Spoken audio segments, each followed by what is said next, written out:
मान्यता है कि जब जब भोलेनाथ रौद्र स्वरूप में आते हैं और सृष्टि विनाश की ओर बढ़ती है, तब तब भोलेनाथ की तीसरी आंख खुलती है। लेकिन त्रिलोचन को ये तीसरा नेत्र कैसे और क्यों मिला, आइए जानते हैं। देवों के देव महादेव को जगत का पालन करता कहा जाता है, जिन्हें खुश करना सबसे आसान है।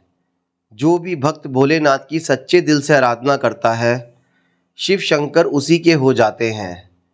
महादेव दयालु हैं, करुणा से भरे हैं, लेकिन भोलेनाथ एक और रूप में भी हैं।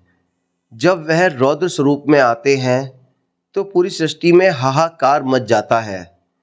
उनके इसी स्वरूप के चलते उन्हें रुद्र के नाम से भी जाना जाता है। जब भी भगवान रौद्र रूप स्वरूप में आते हैं तो उनकी तीसरी आंख खुलती है। लेकिन क्या आपको इस तीसरी आंख का रहस्य पता है? इस श्रावण मास में आइए जानते हैं कि आखिर भोलेनाथ को ये तीसरी आंख कैसे मिली और इसका रहस्य क्या है। शास्त्रों के मुताबिक जब जब सृष्टि का संकट आता है, अत्याचार बढ़ता है, विनाश करीब आता है, तब तब भोलेनाथ की तीसरी आंख खुलती है। इस दौरान भोलेनाथ अपने रौद्र स्वरूप में होते हैं। भोलेनाथ की ये तीसरी आंख उनके दोनों भुवों के बीच में ललाट पर नजर आती है, जिसकी वजह से वह त्रिनेत्रधारी और त्रिलोचन के नाम से भी जाने जाते हैं। कहा जाता है कि अपनी तीसरी आंख से महादेव वो सब कुछ देख सकते हैं जो आम तौर पर नहीं देखा जा सकता। उनके तीनों नेत्रों में भूतकाल, वर्तमान और भविष्यकाल समाया हुआ है। मान्यताओं के मुताबिक ये तीनों नेत्र स्वर्गलोक, मृत्युलोक और पाताल लोक भी दर्शाते हैं।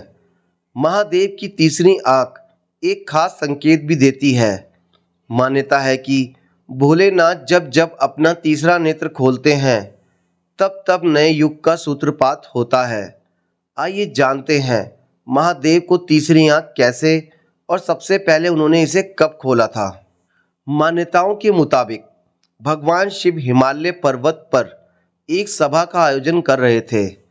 तभी अचानक माता पार्वती वहां पहुंची और शिव जी की दोनों आंखों पर हाथ रख दिया। ऐसा करते ही पूरी सृष्टि में अंधेरा छा गया, सूर्य की रोशनी खत्म हो गई और चारों ओर हाहाकार मच गया। जीव जंतु इधर उधर भागने लगे। सृष्टि तेजी से विनाश की ओर जा रही थी। धरती के पालन करता भोलेनाथ ये दशा उनसे देखी नहीं गई और उनके ललाट पर ज्योतिर्पुंज प्रकट हुआ। इस ज्योतिपुंज के खुलते ही पूरी धरती में फिर से रोशनी आ गई और सब कुछ पहले की तरह सामान्य हो गया। इसी ज्योतिपुंज को महादेव का तीसरा नेत्र कहा गया है। बाद में माता पार्वती ने जब भोलेनाथ से तीसरे नेत्र का रहस्य पूछा तो उन्होंने बताया कि उनके नेत्र जगत के पालनहार हैं। ऐसे में अगर वह तीसरा नेत्र ना प्रकट करते तो सृष्टि का विनाश तय था।